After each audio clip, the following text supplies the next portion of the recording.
Kaugnay sa impeachment complaints sa Kamara laban kay Pangulong Bongbong Marcos, nakasalang si Batangas 2nd District Representative at House Committee on Justice Chairperson, Jervy Luistro. Magandang umaga at welcome po sa Balitang Hali. Good morning and thank you for having me here in Balitang Hali. Opo, ano po yung naging konsiderasyon nyo para i-consolidate yung mga impeachment complaint laban kay Pangulong Marcos? Well, actually, it's a matter of rule na pagdating ng Committee on Justice, there should be one impeachment complaint to speak of, no? And that is why, with our acceptance of these two impeachment complaints, one filed by Attorney De Jesus and the other filed by the Makabayan Bloc, before we start the process, we're supposed to consolidate these two impeachment complaints.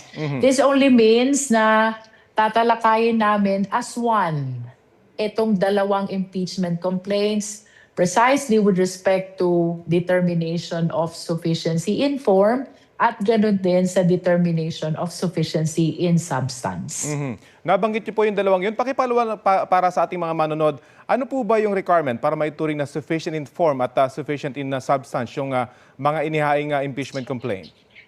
Kapag sinabi po natin sufficient in form, it means na it is signed by the complainant who can be a private individual or a member of the House.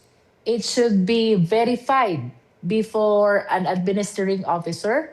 And kung ito'y filed ng private individual, dapat may accompanying resolution from a House member, no? So ito yung mga requirements for us to see that the impeachment complaint is sufficient in form.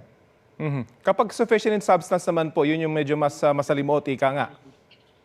When we say sufficient in substance, dapat yung allegation of facts should be sufficient to substantiate the ground of impeachment under which the same is anchored, no? Let us remember that there are specific grounds mentioned under the Constitution. One is culpable violation of the Constitution.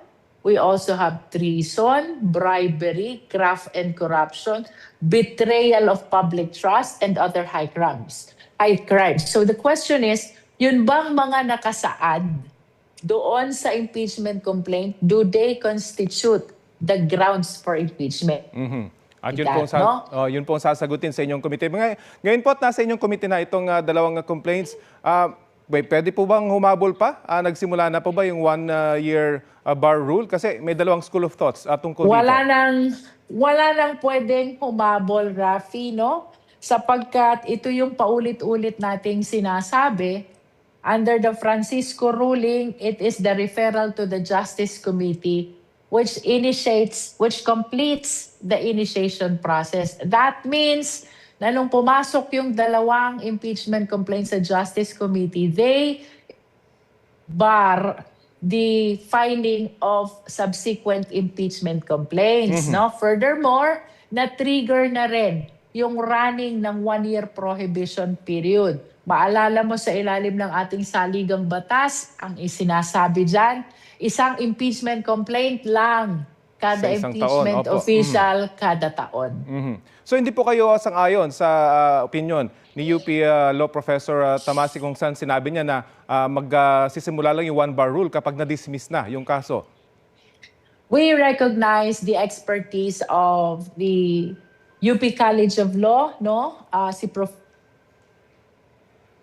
We are strictly adhering to the rules and the existing jurisprudence, no?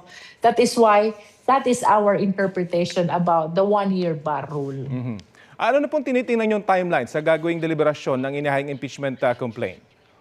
Well, initially, Rafi, kailangan muna naming makita yung sufficiency in form and substance. That is why we are dedicating the hearings which we will be holding this coming week dito sa dalawang ito.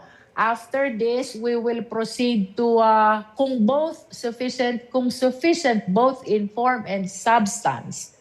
We will be proceeding to issuing of notice for the filing of the answer of the respondent, as well as for the receiving of all evidence. That includes the swearing in of all the affidavits and counter affidavits, no? Pag nakompleto ito, lahat ng responsive pleadings, including all the affidavits, we will proceed to step 3, that is the determination whether or not there's sufficient basis to support the impeachment complaint, no?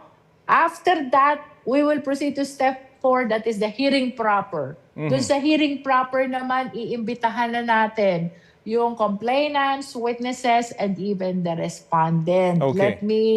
Let me volunteer this position, no? Kasi palagi tayong tinatanong, paano kung hindi dumating yung respondent? It is actually his prerogative whether to come or not to come. Kasi ito pong kanyang presence during the hearing before the Justice Committee is anchored on his right to due process. So kung hindi siya dadating, that is tantamount to waiving his right to be present during the hearing. And the same interpretation po yan in any other investigation before different investigative bodies here in the Philippines, no? And after we concluded the hearing proper, Rafi, we will be proceeding to our last step. That is the determination of whether or not there is a probable cause that supports the impeachment complaint.